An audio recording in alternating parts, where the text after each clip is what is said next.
Welcome to First UU. My name is Luna. My pronouns are she, her. Wearing a navy blue shirt with a really artistic design that says pizza on it because I'm feral.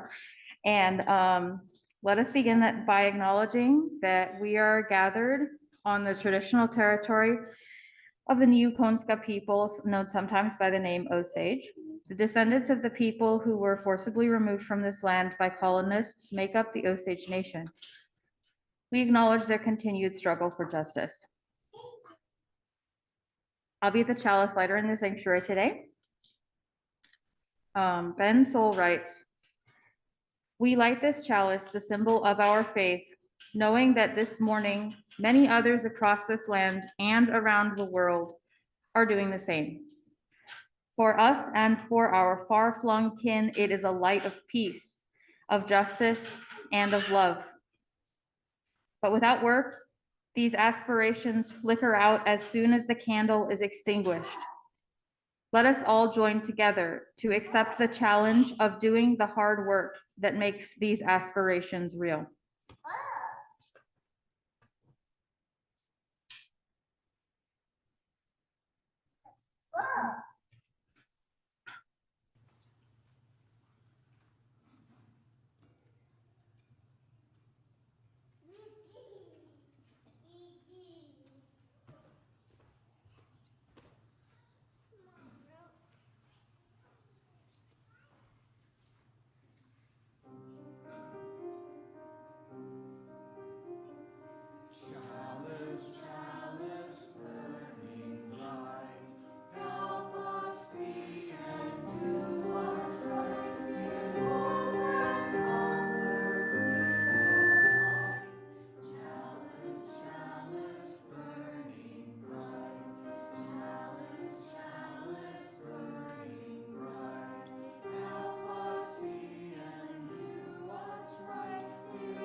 Good morning, I'm Colleen. I'm Pharaoh. Hear and receive these words from Joan Javier Duval. You are beloved and you are welcome here. Whether tears have fallen from your eyes this past week or gleeful laughter has spilled out of your smiling mouth. You are beloved and you are welcome here. Whether you are feeling brave or brokenhearted, defiant or defeated, fearsome or fearful. You are beloved and you are welcome here. Whether you have untold stories buried deep inside or stories that have been forced beyond the edges of comfort. You are beloved and you are welcome here. Whether you have made promises, broken promises, or are renewing your promises. You are beloved and you are welcome here. Whatever is on your heart, however it is with your soul in this moment, you are beloved and you are welcome here. In this space of welcome and acceptance, commitment and recommitment, of covenant and connection, let us worship together.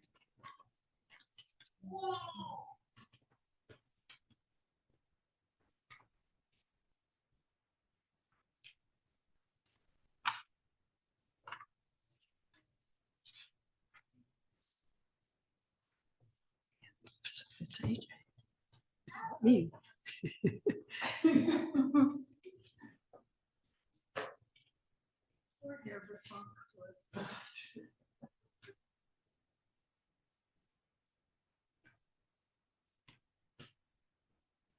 Hello. Hi. Hello. I thought it was me, but then Laura seemed really certain, so I figured I was wrong. Hello, my name is AJ Fox. I use she and they pronouns. I am wearing a blue sweater and hanging out today. And we are talking this month about pluralism. And I wanted to bring the words of religious educator Teresa Youngblood. She writes in the Soulful Home package for this month, we don't arrive at pluralism. We don't just suddenly become good at being ourselves together and then stay there. We make it and remake it with every decision to open or close, to include or exclude, to engage or refrain from acting, to share or withhold, to change or remain the same. All right, the second. We do not arrive at pluralism, we pluralize. And who is the we? The we is not only us and our like-minded cultural siblings with similar demographics. It's not even only us and those with different ideas and different demographics.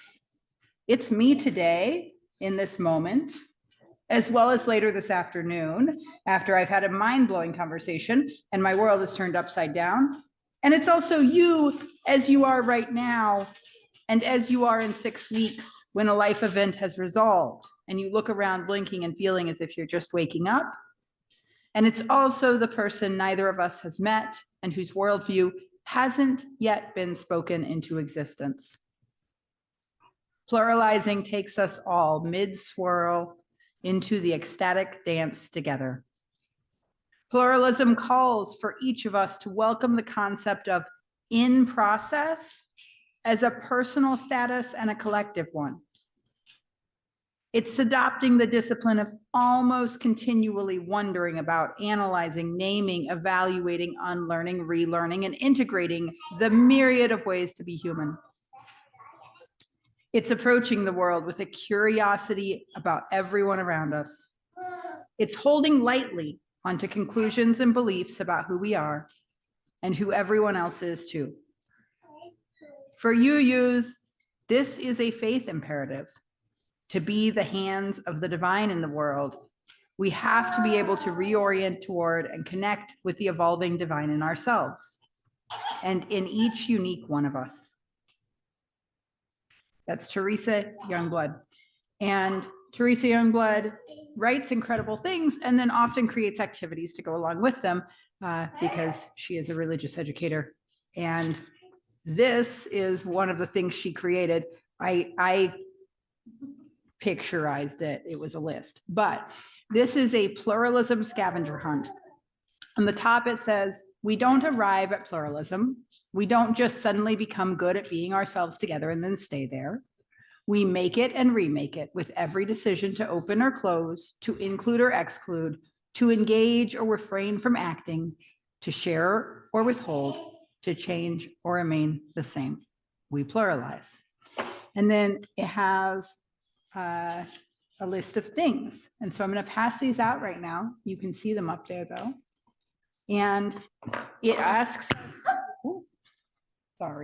it asks us to look for these things in our life this week. So the list up there says a public building with a ramp in addition to stairs out front, a room set aside for nursing a baby, a pride flag in the window of a business, a public sign with Braille lettering on it, children playing a game we're not yet familiar with, a city house with a chicken coop in the yard, free outdoor music that someone could get to without a car, and a church marquee in a language other than the ones we speak. And I'm going to pass these out. Zoom has a link and it's on Facebook members and friends as well. Right. Thank you, friends. Our hymn for the month of May is We Celebrate the Web of Life. It is number 175 in our gray hymnal. We are now invited to rise in body or spirit and sing together.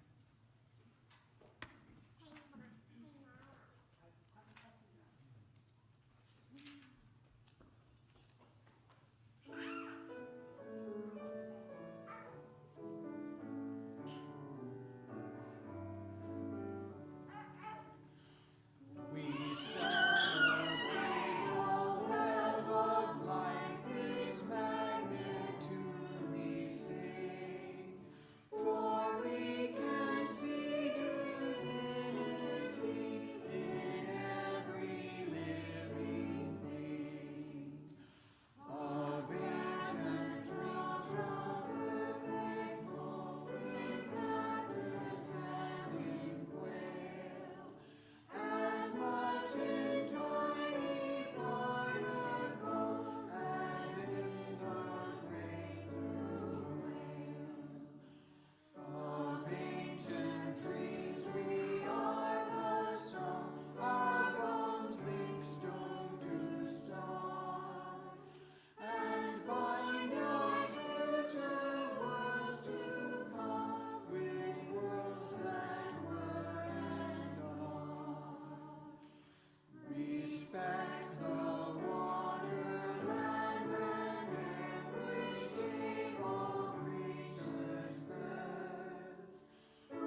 Good morning.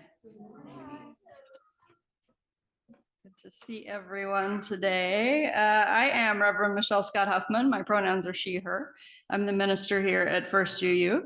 I am a kind of pale-skinned woman with short, spiky hair, wearing today navy pants, and today's plaid shirt is brought to you by the colors violet and blue. So, hello. There are times that I stand before you with much fear and trepidation around my complete inability to say anything good and helpful about a topic or an occasion. Those times usually occur on about 3 Sundays a month between the hours of 10 and noon. Seriously though, there are particular days that are harder than others. Memorial Day is one of them. We often say that Memorial Day is how we honor the soldiers, sailors, airmen, airwomen, and Marines who did not return home. But in its original form, the battle took place at home. It was how freed Black slaves honored those who fought for their freedom and liberation in the American Civil War. The practice would almost immediately be co-opted by some well-meaning and some not so well-meaning folks who felt the need to focus instead on healing division and putting the past in the past. It seems as far back as we have human history, we have stories of valiant and courageous people putting their bodies on the line to fight for what or who they believed in. Some of those causes, like abolition of the enslavement of Black people in the United States, we wholeheartedly agree with. Others are a little murky or downright objectionable. Even so, selfless sacrifice on behalf of others must be named and honored. And so as I begin this Memorial Day message, I offer my gratitude for those who have laid their lives on the line for multitudes of people they didn't even know. My grief for the families whose losses were indescribable. My anger for the injustice of conscription of young people whose brains aren't even fully formed, who are sent out to carry out acts that they would have neither the mental or emotional capacity to decide on their own. And my fervent prayer for a humanity that someday finds another way to live together in this world. Living in a time of rampant Christian nationalism right now, it's hard to distinguish the line between honoring those lost lives and cheering on the war machine, continuing to desensitize ourselves to the deaths of others at our collective hands, even when our hands seem clean. And so when collaborators planning worship services with me in the past have asked about Memorial Day music, I've often said anything but the battle hymn. Over the years, I have loved to hate the Battle Hymn of the Republic. I'll never forget the first time I stood at the front of a Christian congregation for the hymn of invitation after the message, and I was legitimately shocked when the organist started playing the Battle Hymn of the Republic. I'm certain I just stood there with my mouth gaping open. I'm facing the congregation, and they're all looking at me, and I'm just standing there, shocked. I learned that day to look more closely at the bulletin in advance. But if given a choice, I would continue to say anything but the battle hymn. As is often the case when I started thinking about the complexity of Memorial Day in church, and in particular in a church that stands as one of few alternatives to the many churches around us where an American flag draped Jesus holding a politician signed Bible in one hand and an AR-15 in the other is not uncommon, I ended up going down a rabbit hole. And this rabbit hole, much to my, I'm sorry, what? I was gonna say that's a prop for AIR. This rabbit hole, much to my dismay, was around the use of a song I've loved to hate. I would eventually come across some information that would make me reconsider not necessarily my disdain for the song, but definitely my oversimplification of it. It's not that I love the song and its message in the form that we hear it most regularly and often militantly, but that I have come to see the life that the song itself took on, and my relationship to it, as, shall we say, in the terms of the popular Facebook relationship status, it's complicated.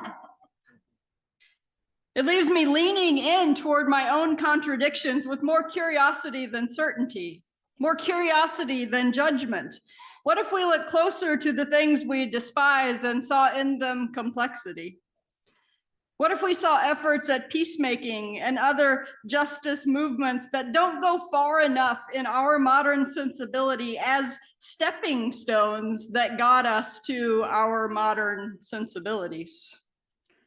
What if we saw the heart of the one who offered those not far enough solutions as that of another, of a human with inherent worth and dignity? What if we offered all the diverging and converging searches for truth and meaning that have us sometimes cheering one another on and sometimes at odds with one another, often in the time of one worship service or one meeting? So with a nod to complexity, I dug around in some readings about the battle hymn this week.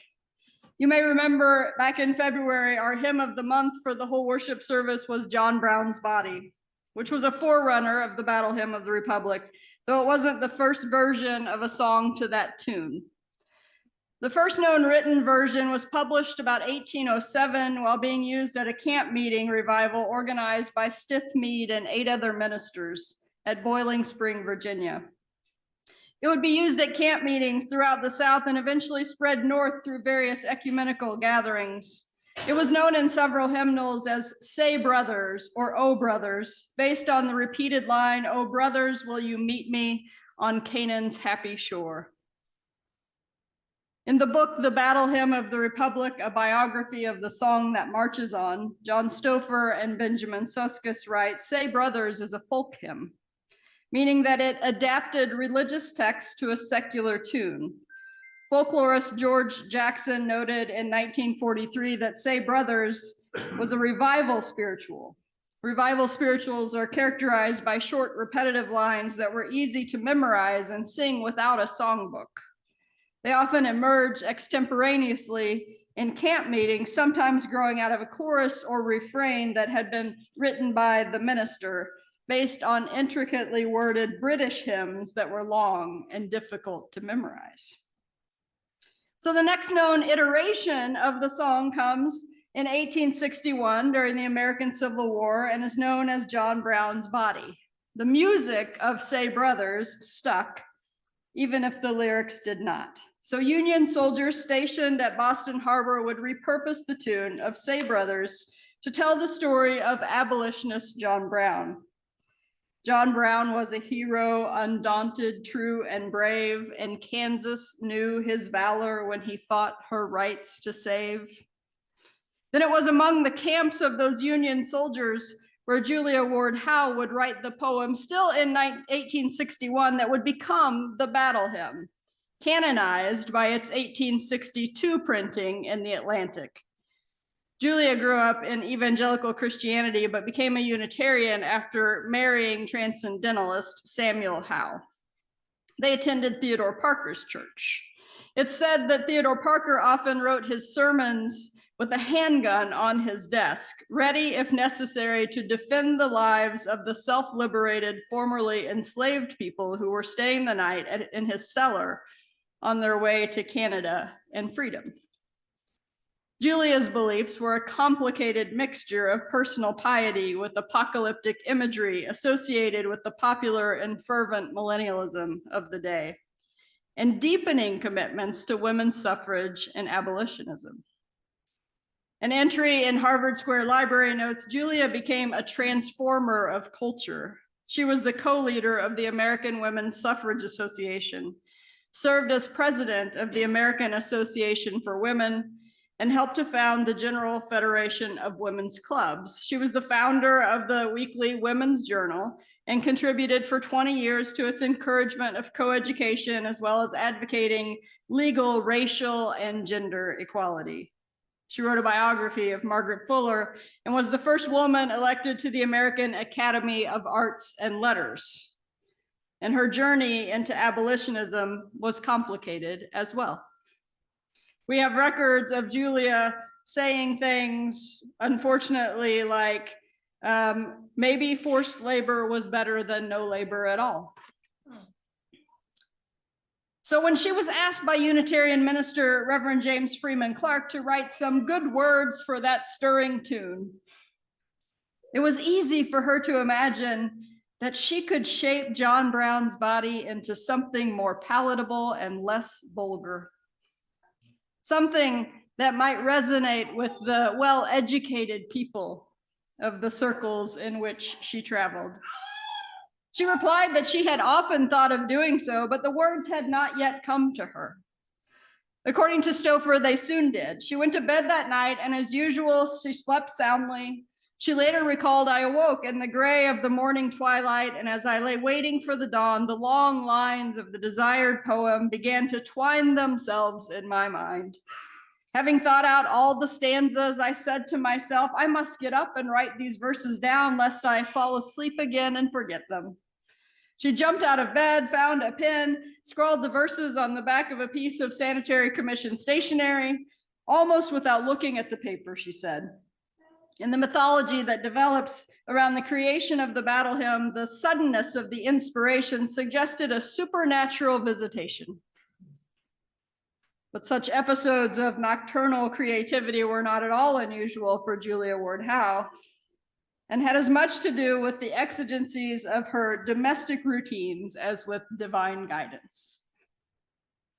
Julia's lines included her faith that some power beyond humanity might finally redeem us, but not before we did the work of redeeming, of liberating one another. She writes, "In the beauty of the lilies, Christ was born across the sea with a glory in his bosom that transfigures you and me. As he died to make men holy, let us die to make men free while God is marching on." Think about the way those words hit when we think about the American Civil War and the way that people had to die to make other people free, and the ways that it hits differently when we think about other wars that have been fought. It's complicated. I'm thankful for conversation with our friend Tom McFarland over here with Leo, who named some of the problems he sees with Howe's rewrite. This is all quoting Tom. "A thing I have always loved about John Brown's body is that it was this organically popular folk song of the day. Battle Hymn of the Republic was written on its tune to capitalize on its popularity. And that popularity among common working class soldiers has been a thing that flies in the face of common historical narrative of abolition being unpopular among poor and working class white Union soldiers. This is important because it's the foundation that a lot of classist neoliberalism today is built on, that poor and working class folks lack the education to be progressive and are therefore written off. In John Brown's body, you have a true folk song, written collectively by the people with no known single author, that was explicitly and aggressively abolitionist and was tremendously popular among soldiers. And this leads into so much other little discussed Civil War history that hits on the importance of abolition and the popularity of abolition among the poor and working class. The attempt at the Tennessee split, where abolitionist militias attempted to form East Tennessee as a free state. The Arkansas Peace Society, where collective anti-Confederate groups formed in the Ozark Mountains to resist the draft, assist escaping formerly enslaved folks, and rarely fight insurgent fights against the Confederacy. The Free State of Jones, and numerous other internal rebellions within the Confederacy where formerly enslaved Black communities and poor white communities worked together in solidarity.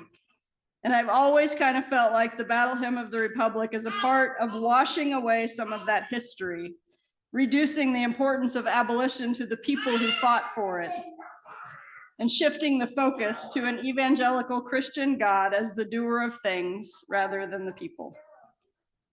Thanks, Tom, for that analysis. Howe's 1962 version, of course, wouldn't be the last rewrite of language to this stirring tune. There was the Song of the First of Arkansas in 1864. They will have to pay as wages, the wages of their sin. They will have to bow their foreheads to their colored kith and kin. Mark Twain in 1901, I have read this bandit gospel in burnished rows of steel. As ye deal with my pretensions, so with you my wrath shall deal. Let the faithless sons of freedom crush the patriot with his heel. Lo, greed is marching on. Solidarity Forever in 1923, when the union's inspiration through the workers' blood shall run, there can be no greater power anywhere beneath the sun. Yet what force on earth is weaker than the feeble strength of one? But the union makes us strong. The battle hymn of Lieutenant Calley in 1971. My name is William Calley. I'm a soldier of this land. I've tried to do my duty and to gain the upper hand, but they've made me out a villain. They have stamped me with a brand as we go marching on. Johnny Cash incorrectly claimed that this was a song used by both sides in the Civil War, but correctly concluded that a song can belong to all of us. Anita Bryant, apparently, sang it at both Republican and Democratic conventions, as well as anti-gay rallies. And as we think about all of these different rewritings of this tune that somehow catches something inside us, I invite you to think about how you might rewrite the words today. I'll close with these words from UU Minister Reverend Tony Larson, written in 2020. I have heard the guns of battle, and I've watched my brothers die. I have seen abuse of women, and I've heard their children cry. And I've asked myself, who will change the world? And answered, you and I. Our love goes marching on. May it be so. And may the new words we write to any song be a testament to the struggles that precede us and a witness to the place where we find ourselves within those struggles. May we continually find ways to lift up the histories that got covered over by a desire for more elevated language, and to wrestle with the ways that our different experiences of shared events continues to write and rewrite the stories of who we are. Blessed be, and amen.